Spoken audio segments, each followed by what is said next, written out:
Olá, eu sou Vinícius Lopes Braga, professor do Medicoff de Neurologia e de Neuropediatria, e a gente vai falar um pouco sobre as malformações do sistema nervoso central. Começando falando dos disrafismos. Disrafismo é qualquer falha do fechamento ósseo posterior do esqueleto axial. Então, quando você não tem a formação adequada ou da coluna vertebral ou da região do crânio, ele pode ser classificado em aberto e fechado e em craniano ou espinal. Em craniano, se o defeito for superior na formação posterior do crânio e espinal da coluna vertebral. A diferença entre disrafismo aberto ou fechado depende se é ou não recoberto pela pele. O fechado ou oculto, você tem uma malformação óssea, pode ter um tufo piloso, mas não é exposto às estruturas de meninge nem de medula, porque está fechado, está recoberto pela pele. E o disrafismo aberto, ele não é recoberto pela pele. Então você vai ter exposição.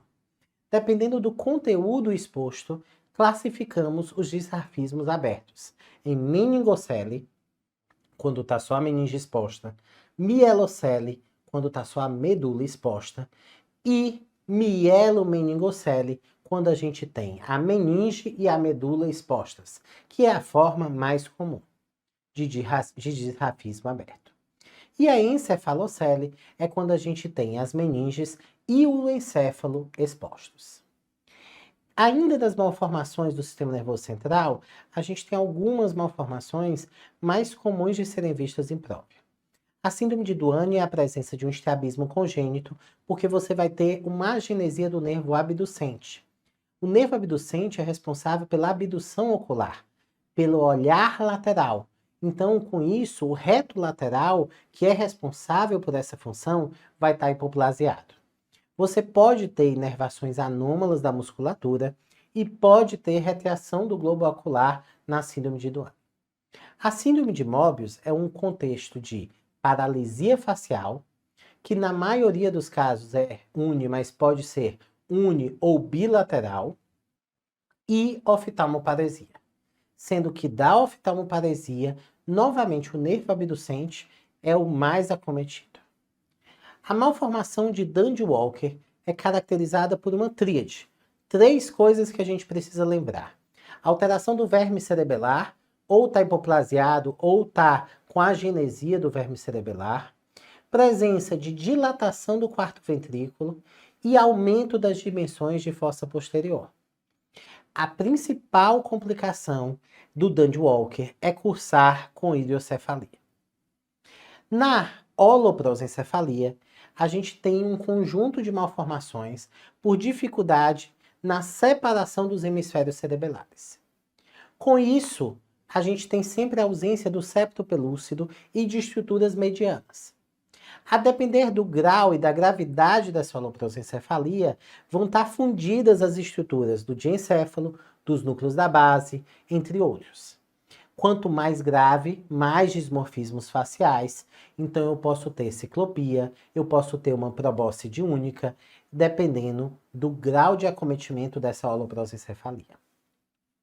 Na displasia septo-óptica, a gente vai ter hipoplasia de nervo óptico, alteração endocrinológica e alteração de linha média, de septo pelúcido e de corpo caloso. Todos esses sintomas vão estar presentes só em 30% dos pacientes. Então, quando a gente tem em prova menos do que os 3 sintomas, ainda assim a gente tem que pensar em displasia septo-óptica, porque a tríade aqui não é obrigatória de estar presente. As malformações aqui corticais principais são a lisencefalia, a polimicrogiria e a esquisencefalia. A lisencefalia, o próprio nome já diz, é uma superfície cerebral lisa, desorganização cortical, reduz o volume da substância branca. Quando ela é completa, a gente fala agiria. Então não tem sulcos e giros na superfície cerebral. E quando você tem poucos giros com sulcos rasos, a gente tem a paquigiria. A causa mais comum em 60% dos casos de causas genéticas é pelo LIS1. Esse gene, que era chamado de LIS1, atualmente é chamado de PAFH1B1, mas até em prova a gente ainda encontra, por conta de ser um termo clássico, o nome de um gene clássico, ainda chamando de LIS1, por isso que eu coloquei os dois aqui. A polimicrogiria é diferente da lisencefalia. Enquanto a lisencefalia é liso, é sem giros, poucos giros, a polimicrogiria são vários giros. São inúmeras pequenas circunvoluções anormais que geram uma superfície cortical irregular, com vários giros pequenos, que pode ser em uma só região focal, em várias regiões multifocal ou difuso. E a esquizencefalia é uma fenda anômala revestida de substância cinzenta no cérebro. Essa fenda anômala, ela pode permitir a comunicação lá do espaço subpial, perto da meninge ao ventrículo, e é chamada de aberta, ou pode ser uma fenda fechada.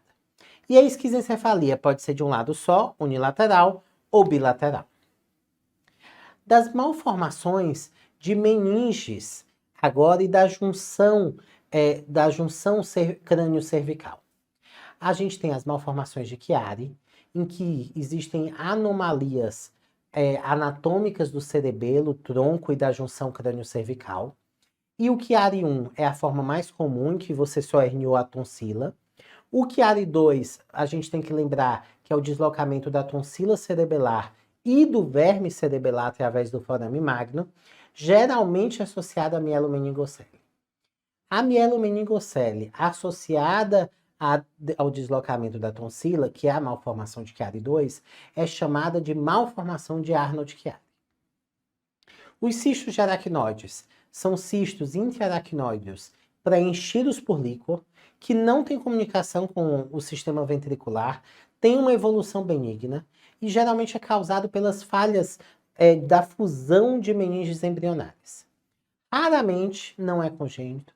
Raramente um cisto de aracnoide pode ser causado após um trauma ou após uma infecção. A grande maioria é assintomático, encontrado de forma incidental e a conduta vai ser conservadora com acompanhamento clínico. A única exceção é quando esse cisto de aracnoide está causando e justificando algum sintoma. Como, por exemplo, está comprimindo estruturas e causando hidrocefalia, e aí eu vou ter que operar porque tem hidrocefalia, não diretamente por conta do cisto de aracnoide. Isso é uma exceção. Cisto de aracnoide, a grande maioria é acompanhamento conservador clínico. É isso, gente. A todos vocês, muito obrigado.